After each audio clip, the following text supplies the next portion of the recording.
자, 계속해서 그러면 이런 팔랑스테르에서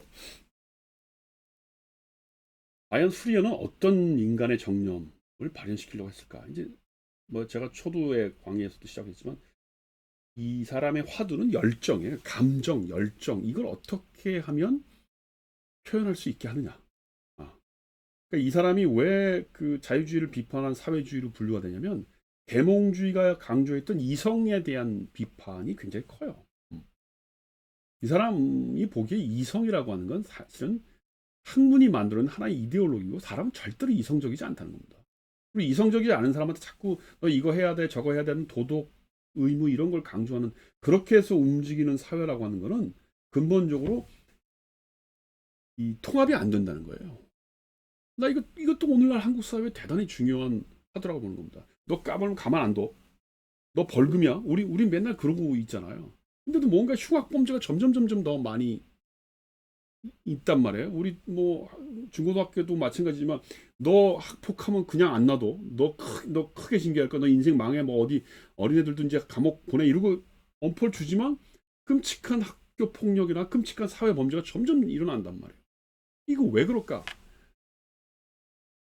결국 인간을 그런 법적인 제재나 도덕적인 의무로서 제재를 지운다고 이 사회가 진정한 의미의 평화로운 협동과 통합이 되지 않는다는 걸 보여주는 거예요.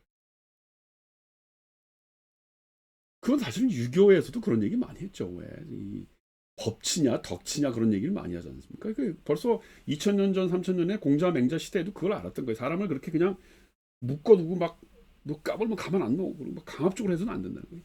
덕을 키울 수 있게끔 사람의 어떤 인성을 키워주는 것이 중요하다는 얘기를 한 겁니다. 근데 우리는 이제 동양의 유교적인 관점에서 인성, 덕성, 뭐 인 이런 소리 하면 이제 귀신 신하락 가는 소리 하는 것 같고 뭐 그렇게 수염 나고 뭐 그러면서 뭐 이렇게 고답적인 얘기하는 것으로 착각을 하는데 그 덕인이라고 하는 게 결국은 인간의 본성이라고 해석을 한다면 나는 이 후리에가 얘기하는 이런 감성과 대단히 유사할 수 있다. 물론 훨씬 더 연구를 많이 해서 그 간격을 좀 누군가 연구로 채워 넣어야겠지만 나는 그냥 내 상상력으로 그렇게 한번 얘기를 해보는 거예요.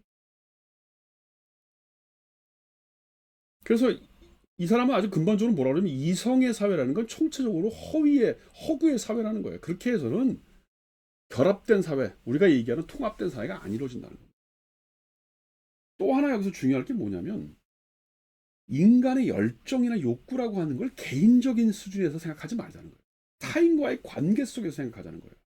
그래서 이 사람이 뭐라고 얘기하면 시리즈, 그러니까 연계라는 말을 써요. 인력, 연계라는 게 뭐냐면 만유인류라는 게 지구와 달의 어떤 상관관계에서의 끌림을 얘기하는 거 아닙니까? 근데 이 사람이 열정 인력이라는 말을 써요. 왜 인력이라는 말을 썼을까? 열정만 안 쓰고 내가 갖고 있는 감정이라고 하는 것은 다른 사람과의 관계를 통해서 이루어진다는 겁니다. 그런 의미에서 공리주의하고 다른 거예요. 공리주의라고 하는 건 내가 하고 싶은 대로 마음껏 해서 나의 어떤 유틸리티, 어떤 효용이 많아지면 그게 나의 행복이고 그런 사람이 많아지면 그게 좋은 사회다. 이게 그 벤담의 공리주의 기본적인 발상이에요. 나중에 제가 스튜어트 밀즈 할 때 밀즈가 이 밀즈의 이 공리주의와 벤담의 공리주의가 어떻게 다른지를 설명할 때 공리주의를 다시 설명하겠지만 기본적으로 공리주의는 내 개인적인 만족만을 얘기해요. 이기주의와 거의 비슷한 거죠.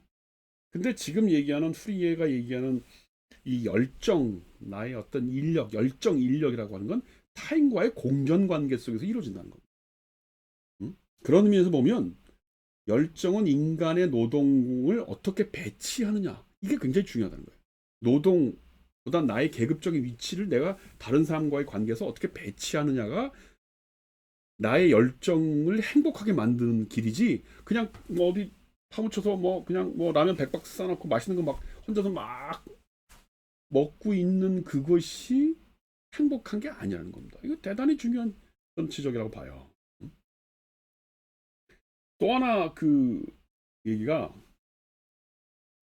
그러니까 아까 얘기했던 것처럼 자유주의적인 전통에서 내가 하고 싶은 대로 하는 거 그게 이제 소위 칸트적인 의무에 대한 비판 그다음 자유주의 벤담식의 어떤 내가 하고 싶은 대로 하는 거에 대한 비판 이제 마지막으로 뭐가 비판이 되냐면 소위 자코뱅주의라고 하는 거예요. 이게 사실은 자코뱅주의라는 게 이제 일반 의지 루소의 일반 의지와 비슷한 건데 그건 나중에 해겔의 무슨 저 인륜이성의 총체성 그래서 절대 정신 이런 거가 비슷한 건데 이게 뭐냐면 뭔가 이렇게 예전에 중세 그 신의 의지가 너 이렇게 하는 게 너 행복이다 이렇게 명령하는 거. 예전에 그게 신의 의지였다면 이 프랑스 대혁명이 와서 계몽주의가 시작된다면 뭐 어떤 식으로 발전됐냐면 그게 자코뱅주의. 정치적으로는 막 우리가 빈민층의 뭐를 해결하겠어. 그러니까 우리 뭐 민중의 이름으로 너희 부자들의 땅을 다 몰수하고 다 평등하게 똑같이 만들겠어. 이게 자코뱅주의였단 말이에요. 프랑스 대혁명 때. 이제 그거의 철학적인 기초를 놓은 사람은 루소의 일반 의지였고 그거 해겔이 그걸 받아서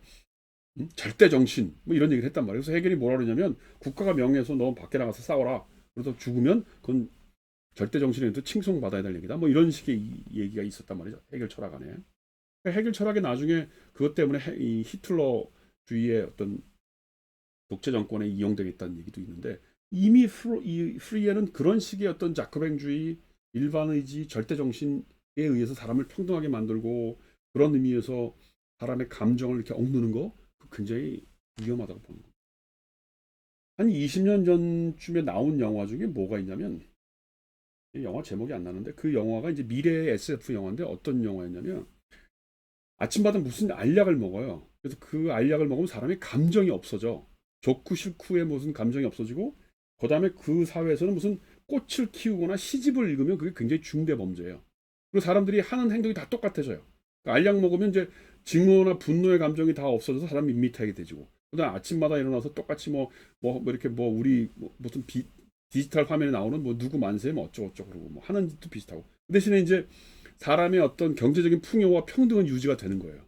근데 나중에 알고 보니까 그게 무슨 뭐 디지털 조작에 의해서 이루어진 사회고 그래서 다시 뭐 화분도 키우고 근데 이제 반란자가 나타나서 그 알약을 먹는 거를 안 먹게 되고 그래서 그 알약을 안 먹게 됨으로써 그 시집을 읽고 무슨 화분을 키우고 하는 그런 행동이 나쁜 게 아니다. 왜냐면 이 주인공이 그런 사람을 잡는 반란자를 잡는 이 사법 경찰이었거든.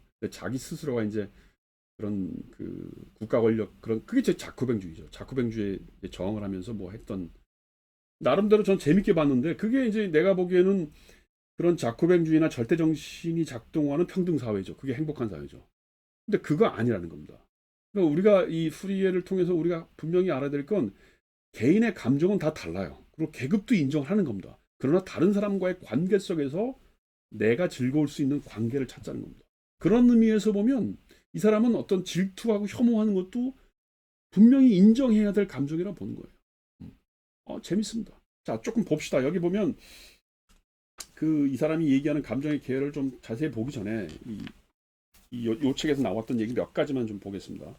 그 네 가지 운동과 일반적인 운명에 대한 이론, 그 서문 19쪽에 보면, 책 19쪽에 보면 이 책 서두에서 문명인에게 매우 새로운 하나의 진리를 환기하려고 한다. 이는 이 책 말에서도 마찬가지다. 그것은 네 가지 운동, 그렇죠. 아까 얘기했지만 사회적인 운동, 이거 동물적 운동, 유기적 운동, 물질적 운동 이렇게 운동이 네 가지가 있대요. 그런데 물질적인 운동은 뉴턴이 발견했대요. 근데 나는 주로 사회적인 운동이나 유기적인 운동에 대해서 얘기를 하겠다는 겁니다. 이런 자연의 보편적인 책에 대한 연구이며 신이 지구상의 모든 존재에 해결하도록 부여한 문제이다. 따라서 이 지구상에 살고 있는 모든 존재는 이 문제를 해결한 후에 비로소 행복을 누릴 수 있다. 뭐 한편으로 보면 약간 좀 오만한 뭐 잘난 척하는 느낌도 있는데 여지까지 인간이 행복해질 것에 대해서 공부를 안 했고 사람들이 학자들이 무슨 이성이 어쩌고 도덕이 어쩌고 그러는데 다 요즘식으로 얘기하면 귀신 신하나 까는 소리 하는 거다. 쓸데없는 소리 했다. 나는 진짜 중요한 얘기를 하는 것이고 그것이 뉴턴의 만유인력의 법칙에 해당하는 것이다. 그 얘기를 하는 겁니다. 두 번째, 이 책의 40페이지. 나는 새로운 학문들 사이에 형성된 연관관계를 토대로 이 이론을 연구해 나갔다. 오래지 않아 나는 열정적 인력에 대한 법칙이 여기 나오네요. 뉴턴이나 라이프니츠가 설명한 만유인력의 법칙과 모든 점에서 완벽하게 부합한다는 것을 알게 되었다. 또한 물질세계와 정신세계에서 이루어지는 운동체계에는 통일성이 있다는 사실을 알게 되었다. 그러니까 만유인력의 법칙과 같은 그런 논리적인 정합성이 인간의 감정적인 운동에도 있다는 거예요.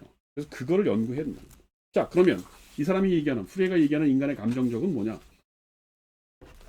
다시 이 책에 협동책의 일부에 나와 있습니다. 우리는 아까 지난 시간에 주로 서문을 읽었는데 일부를 피면 뭐라고 나와 있냐면 조금 난삽하긴 해요. 일부가. 그런데 일부에서 뭐라고 얘기를 시작하냐면 인간의 감정이라는 게 뭐가 있는지를 설명해요. 일부 정념 계열에 관한 초보적 개념 1장 인력이 지닌 세계의 목적 및 그 12개의 원동력 즉 기본 정념에 대하여 뭐 좀 말이 좀 난삽해요. 근데 제가 이렇게 여러분들한테 간단하게 얘기를 하면 첫 번째는 감각적인 계열의 열정이 있다는 겁니다. 감각적인 계열이라는 게 뭐예요? 촉각, 청각, 미각이죠. 여기서 가장 중요하게 생각하는 게 뭐예요? 먹는 거예요. 이 사람 먹는 거 되게 중요해요. 그러니까 이 사람 얘기는 뭐냐면 뭐 새소리 들리고 맛있게 먹고 좋은 음악 들고 이게 행복이지 뭘 돈 많이 버는 게 왜 행복이냐는 겁니다. 이런 기본적인 오감이 쾌락이 만족이 돼야 사람이 행복을 느끼는 것이고 거기서 건강과 부유가 온다는 거예요. 그러니까 굉장히 감각적인 얘기를 해. 그 중에서도 중요하게 생각하는 게 먹는 거예요. 참 재밌어. 먹는 게 제일 중요하대. 그 다음 두 번째는 뭐라고 되어 있냐면 정서적인 감정 배열이라는 게 있대요. 결정 배열. 여기서 주로 뭐 얘기하냐면 타인과의 관계에서 오는 감정 변화를 얘기하는데 예를 들면 우정, 사랑, 야망, 뭐 가족애 이런 얘기를 해요. 그러니까 첫 번째는 주로 개인적인 수준에서의 어떤 그건 감정이라기보다는 어떤 말초적인 어떤 뭐 촉각이라고 한다면 두 번째 단계는 이제 타인과의 관계에서 오는 거죠. 그러니까 사람이 행복을 느끼는 게 우정도 갖고 사랑도 갖고 또 야망 잘 되고 싶은 욕심도 있어야 되는. 그러니까 아까 제가 조금 전에 얘기했던 그 미래 사회에서 사람을 다 똑같이 만들어서 약 먹고 뭐 이렇게 했다는 건 뭐냐면 야망이 없는 거예요. 그냥 너 시키는 대로 해. 근데 그것도 못 살 일이죠. 어? 결국은 공산사회가 소련이나 중국의 공산사회가 실패했던 게 뭐예요? 뭐 매우 조심스러운 얘기지만 내가 그 사회에 살아보지 않았고 훨씬 더 디테일한 정보를 갖고 판단해야겠지만 우리가 상식적으로 생각할 때 그랬다는 거 아니에요? 내가 10시간 일해서 좋은 걸 만드나 5시간 일하나 배급 나오는 건 똑같은데 내가 왜 열심히 일하느냐. 그러니까 그 열심히 일한다는 게 뭐예요? 결국 야망이 있는 거죠. 내가 열심히 일해서 뭔가 성취하고 싶은 마음이 있다는 겁니다. 그거를 허락하지 않은 사회.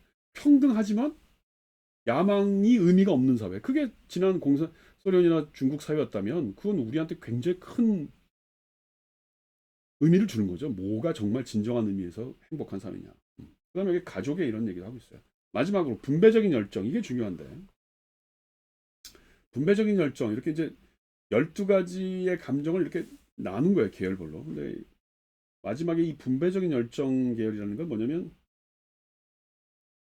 이게 이루어져야 협동사회가 이루어진다고 보는 겁니다. 이게 이루어져요. 그런데 이 이루어지는 이 분배적 열정의 가장 중요한 포인트가 뭐냐면 뭐예요? 변덕 열정이라는 거예요. 여기 변덕 열정, 밀모 열정, 복합 열정이 있는데 중요하지 않은 것부터 합시다. 밀모 열정이라는 게 뭐예요? 밀모라는 게 이게 내가 보기에 이 번역한 사람이 일본말 놓고 번역한 것 같아. 밀모라는 말 쓰나 우리가? 그러니까 나도 왜 이렇게 어려운 말을 썼을까?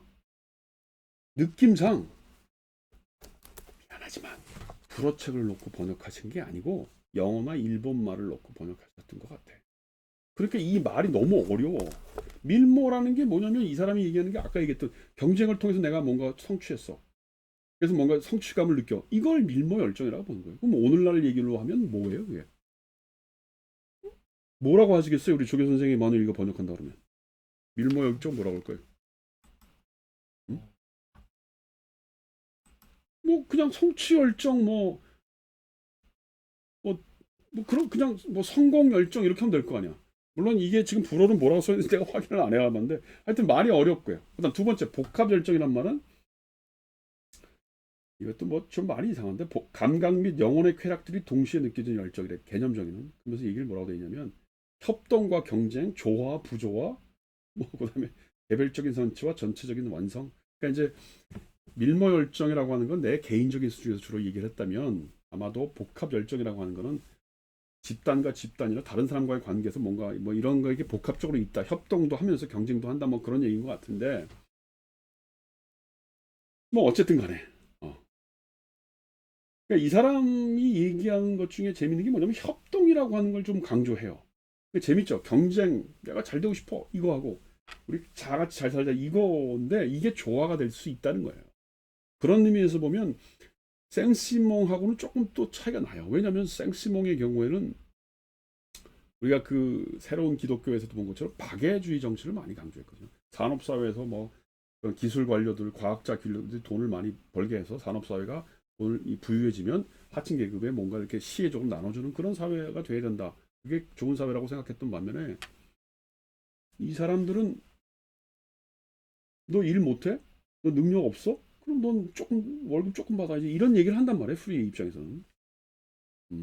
그러면서 하여튼 협동을 하되 박애는 아니라는 거예요. 재미있어요. 자, 이 마지막으로 세 번째 변덕 열정이라는 게 사실 대단히 중요한데 이 변덕 열정이라는 게 뭐냐면 사람들이 어떤 일에 반복이 되면 금방 권태를 느낀다는 겁니다. 그러니까 주기적으로 똑같은 일을 하게 되면 자꾸 아유 딴 생각하고 뭐 일을 안 하게 된다는 거예요. 이런 것을 일을 바꿔줌으로써 쾌락을 느낄 수 있게끔 만드는 거. 그래서 노동을 통해서 쾌락을 만들어줄 수 있는 거. 이게 바로 필요하다는 거예요. 그래서 사람은 변덕이라는 게 있다는 거예요. 여지까지 이런 얘기를 하는 사람 내가 보기엔 없는 것 같아. 그래서 나중에 보면 뭐라고 그러냐면 2시간에 한 번씩 일을 바꾸래요. 같은 일을 2시간씩 하지 말고 여기 보면 그 뭐라고 되어 있냐면 이 책의 406페이지, 407페이지에 보면 듀카 빈민의 6월 일과라는 것과 406페이지에 그다음 407페이지에 보면 몽뜨르 사람 이름이죠. 그 가로 안에 그 부자의 여름 일과 이렇게 비교를 해놨어. 여기 읽어보면 새벽 3시 반에 일어나요, 둘 다.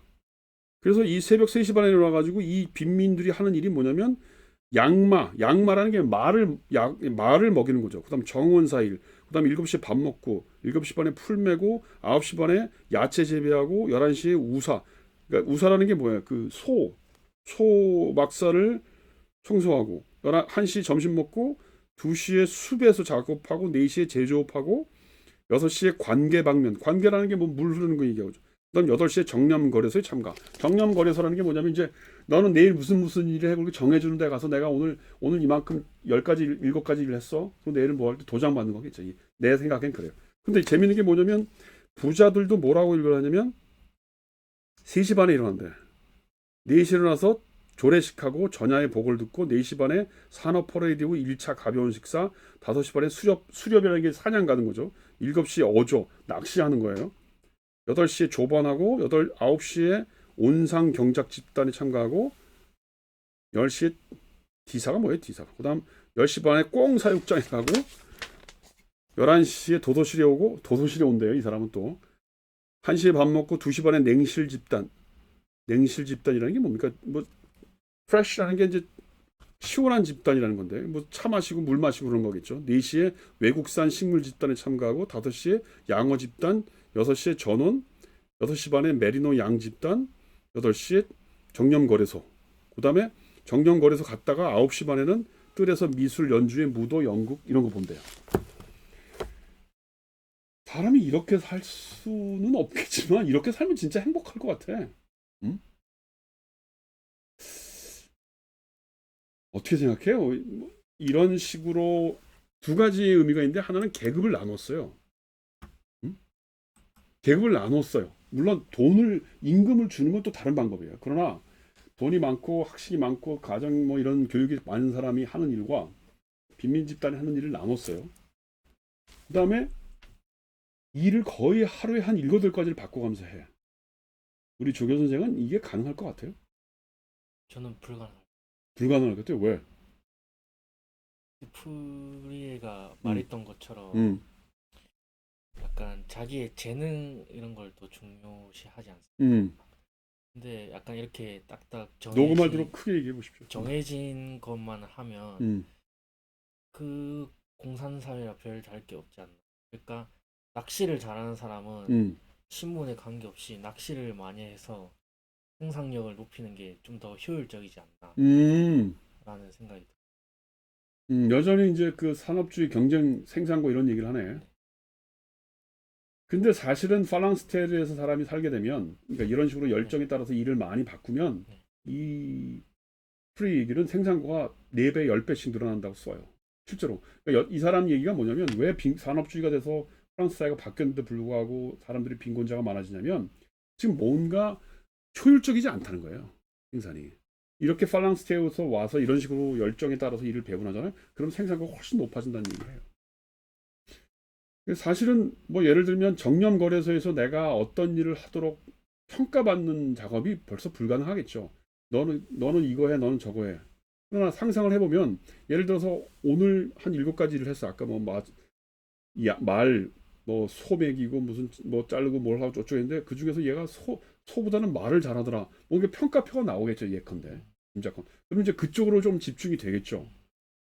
몰라, 내 생각엔 그래요. 그 정년 거래소에서 도장도 받고 평가도 하는 그런 시스템이 있을 거예요. 그러면 여러 개를 바꿔서 해보다가 얘가 잘하고 좋아하면 그쪽으로 좀 많이 주고 뭐 이런 여러 가지 배분이 있겠으나 하여튼 내가 지금 이 사람의 이 논리, 이 지금 이 표에 이렇게까지 정교하게 일어나서 특히 3시 반에 일어나는 것도 이 사람 얘기는 뭐냐면 아까 생산고도 높아진다고 그러지만 이렇게 살면 건강하다는 거예요. 그래서 하루에 4시간만 표현이 나와요. 하루에 4시간만 자도 사람들이 아주 거뜬하게 3시 반에 일어나서 밤에 자는 시간이 10시쯤 됐거든요. 그러니까 3시 반에 일어나면 뭐 한 5시간 반 정도 자는 건데 그래도 건강하다 이런 표현이 나와. 그러니까 이 사람 생각 속에는 우리가 뭔가 지금 건강도 해치고 먹고 싶은 것도 못 먹고 그냥 노동에 다 중독이 돼가지고 사는 건지 아닌지 뭐 이런 시대에 살고 있다는 겁니다. 어? 그래서 이제 대체로 뭐 여기까지 정도가 이 소위 이제 프리에가 한 얘기의 어떤 기본적인 생각인데 이게 이제 어떻게 20세기로 받아들여질까? 예를 들면 르네 셀이라고 하는 사람이 이제 쓴 그 책에 레스커피 드 샤를 프리에라고 하는 책에 보면 약간 이제 이 프리에를 정신심리학, 뭐 정신생태학 이런 쪽으로 해석한 책인데 저도 읽어보진 않았습니다. 사실 이런 걸 누가 불어로 좀 이렇게 번역해주면 좋죠. 2001년에 나왔으니까 벌써 20년이 지났는데 우리나라는 아직 이게 번역이 안 된 거야. 그러니까 관심이 없는 거죠. 여기 뭐라고 돼 있냐면 이것의 빈자들은 부자들보다 더 큰 쾌락을 가지며 어디에서나 보편적인 환대를 맛본다. 조합의 연합의 질서로 이루어지니 하모니 시대가 오면 빈자는 모든 곳에서 자신을 즐겁게 하는 여행과 구경거리와 산업과 사랑에서 배제되지 않는다. 그러니까 부자와 빈자는 있다는 거예요. 지금 이 얘기를 보면 부자와 빈자는 있어. 근데 그 빈부격차 때문에 내가 행복하지 않냐 이건 아니다는 거예요. 그다음에 어디서나 재밌게 여행할 수 있고 구경거리가 있고 그래서 산업과 사랑에서 산업이라는 게 경제 질서고 사랑이라는 게 어떤 자기 감정인데 거기서 배제되지 않는다는 거예요. 그래서 나는 생각에 이 프리에를 한마디로 얘기하면 개인의 감정과 사회적인 관계 속에서 보통 우리가 사회주의 그러면 모든 사람을 다 똑같이 만들려고 하는 그런 이미지가 있고 자유주의, 계몽주의 그러면 사람을 다 자유롭게 해서 이질적으로 만들어 놓은 빈부의 문제는 해결이 안 되고 여기는 개성의 문제는 해결이 안 되는 이런 관계가 있었는데 프리에는 그것을 전부 다 의식하고 있었다. 뭐 그런 정도가 상당히 중요하고 그래서 다음 시간부터 한 두세 번에 걸쳐서는 과연 이 프리에의 사상을 오늘날 우리가 살고 있는 21세기에는 어떻게 받아들일 수 있을까? 뭐 예를 들면 마르쿠제 이런 사람들의 에러스와 문명에서 그런 열정에 대해서 얘기를 한단 말이에요. 억압된 문명과 열정을 어떻게 극복하느냐. 해방이라는 말을 그런 억압된 열정을 분출시키는 게 해방이다. 뭐 이런 얘기를 해요. 아주 뭐 마르쿠제 열정 에러스와 문명도 1950년대 60년대에 소비 사회를 미국의 소비 사회를 해서 쓰여진 건데 대단히 뭐 어마어마한 책이고 그다음 내 생각에 그 마페솔이라고 뭐 지금도 살아있는 프랑스의 이 사회학자가 쓴 디오니소스의 노동이라고 하는 것도 디오니소스라는 게 뭐예요? 축제거든요. 그러니까 그런 식을 통해서 사회적 연대 결합 얘기를 한 사람이 있고 그다음에 이태리의 막시스트 중에 이제 안토니오 네그리라고 하는 사람이 있는데 이 사람은 과연 프리에의 이런 것과 연결시킬 수 있을지 모르겠지만 제가 한번 시도를 해보려고 그래요. 왜냐하면 안토니오 네그리가 얘기하는 소위 안토니오 네그리의 부류가 있어요. 이태리 막시스트 얘기하는 아우토미아라고 하는 그 운동이라고 하는 게 나는 이러한 노동 해방의 어떤 전략과 프리에가 얘기했던 노동 해방의 전략과 일맥상통하다고 지금 그냥 짐작을 하고 있어요. 내가 조금 더 연구를 해서 여러분들한테 확인시켜 줄 텐데 그렇게 본다면 프리에는 오늘날의 한국 사회에 상당히 집중해서 연구해 볼 필요가 있지 않은가 뭐 그렇게 생각하고 오늘은 여기까지 하겠습니다. 고맙습니다.